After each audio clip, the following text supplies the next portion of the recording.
আমি আমার মাকে প্রশ্ন করেছি, মা তুমি যখন দোয়া করো তখন তুমি বলো তুমি সবার আগে কার জন্য দোয়া করো? সেই মা কি বললেন জানেন? সেই মা কি উত্তর দিলেন জানেন? আরে বাপ, তুই জানতে চাস আমি যখন দোয়া করি, আমি যখন দুই হাত তুলে দোয়া করি, আমি আমার রোগের কথা ভুলে যাই, আমি আমার সমস্যার কথা ভুলে যাই, আমি সবার কথা ভুলে গিয়ে আমি যখন দোয়া করি আগে তোর জন্য দোয়া করি, আমার সন্তানের জন্য দোয়া করি। আল্লাহু আকবার। বন্ধু, আমি তোমাকে বলতে চাই সব সময় মায়ের পাশে থাকার চেষ্টা করবা, মায়ের খেদমত করার চেষ্টা করবা, মাকে সহযোগিতা করার চেষ্টা করবা। কখনো একটা কাজ করবা না, সেই কাজটা কি? সেই কাজটা হচ্ছে কখনো মায়ের বদদোয়া নেওয়ার চেষ্টা করবা না। বন্ধু মনে রেখো, দোস্ত মনে রেখো, মায়ের বদদোয়া নিয়েছো মানে তোমার পুরো লাইফ নষ্ট হয়ে যাবে, পুরো জীবন নষ্ট হয়ে যাবে।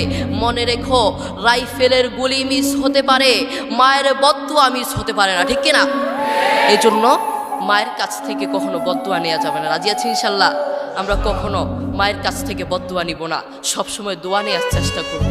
তুমি যদি মায়ের কাছ থেকে দোয়া নাও, আল্লাহ সুবহানাহু ওয়া তাআলা তোমাকে দুনিয়াতেই আল্লাহর দয়ায় সম্মানিত করে ফেলবেন। তার একটা দৃষ্টান্ত দিই, হয়তো আপনি বুঝতে পারবেন। মুহাম্মদ সাল্লাল্লাহু আলাইহি ওয়াসাল্লাম একবার ওমর